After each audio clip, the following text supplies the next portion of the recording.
What up, Laker Nation? It's your boy Dan, a Lakers fan, coming to you guys after a 115 to 104 loss to the LA second round floppers. The LA Clippers, where we got punched early on in the game. We went down 17 in the first quarter, and we couldn't, find the basket to save our life. But we came back and we competed, and I was proud of the kids, especially three kids in particular. I'll get into that a little bit later, but seems to me that we still having a lot of trouble defending the pick and roll and the pick and pop, and we need to learn how to communicate on screens and be able to switch promptly and cut off the passing lane. That's one thing the Lakers seriously haven't improved on all season. Where we did improve is we didn't hang our heads when we went down by 17 in the first half, in the first quarter, and then we didn't hang our heads when we had a bad third quarter. We continued to compete and fight. In particular, three guys, like I said earlier in the video. But I gotta say, guys, Russell and Clarkson had off games, especially Russell. I'm sure all the little Russell hater trolls are gonna come out and have a party. But he had an off night. I hope he finds a way to be effective when he's having off shooting nights and learn how to attack the basket more and get his teammates more involved. He did an okay job of getting his teammates involved. He had like 6 or 7 assists, so I can't knock him there.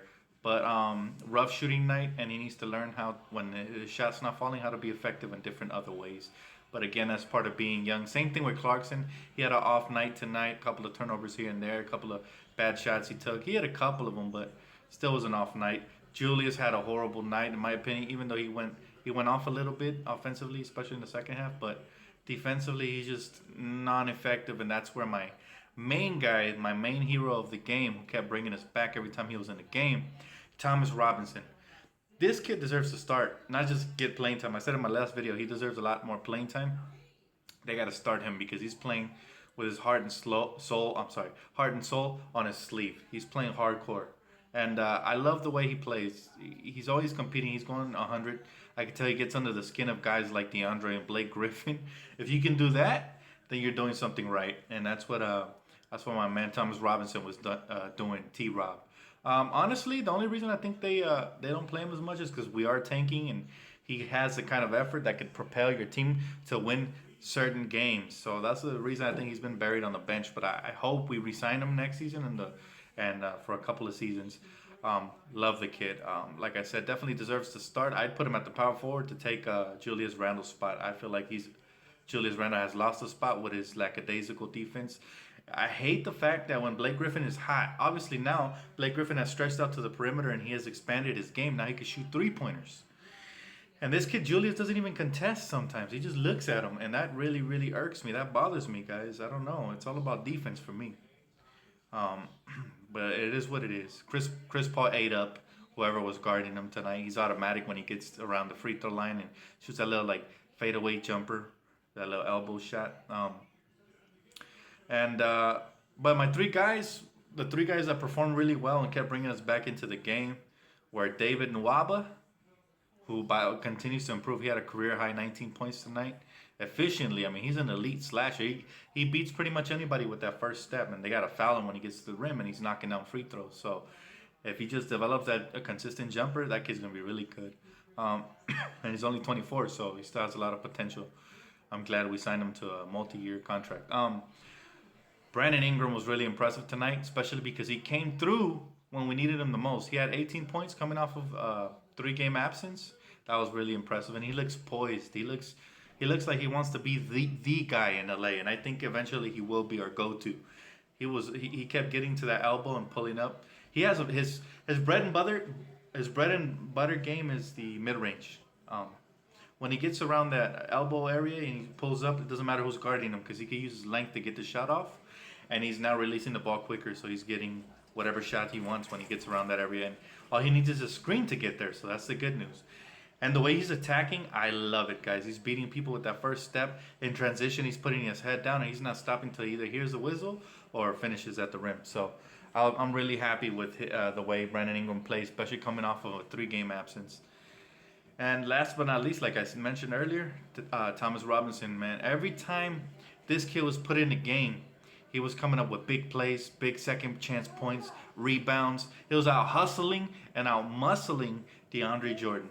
and not a lot of people can do that. So I really love the kid. I hope he starts from here on out. I'd start him, even if you have to bench Larry Nance, because I see Luke, for some reason he has like a love affair with Julius, and he doesn't want to bench him. He's the only player I think that hasn't seen the bench all season, if I'm not mistaken. But definitely not worth starting him anymore because he makes a lot of mistakes, a lot of mental mistakes, and like people have said in the comment section, and I have to agree.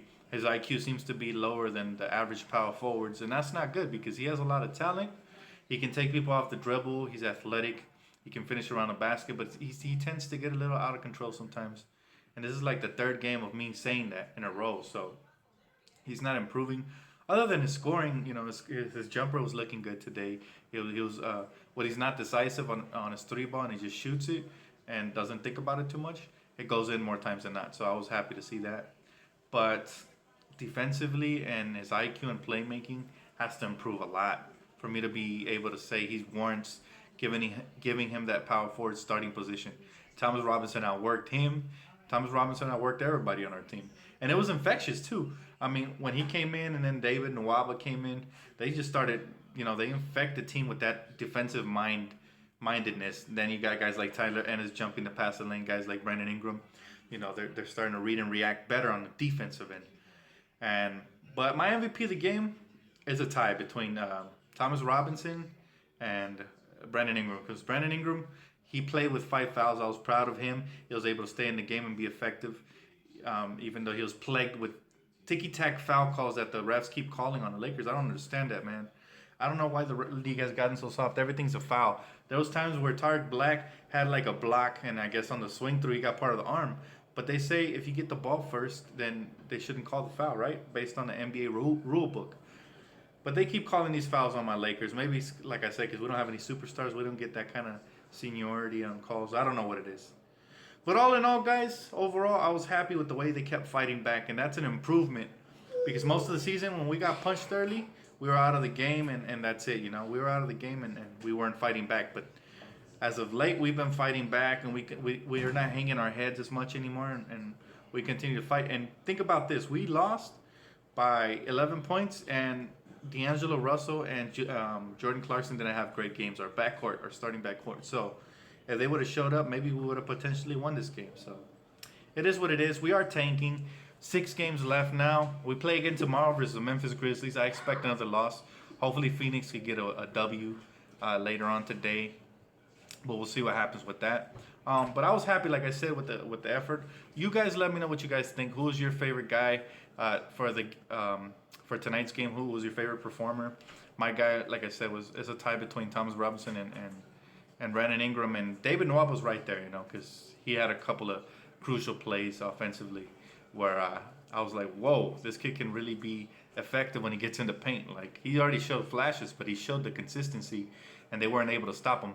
Not even guys like DeAndre were able to switch out fast enough to guard David Nwaba because of his first step speed and his ability to finish around the rim. So I was happy with those 3 guys. Everybody else had a decent game.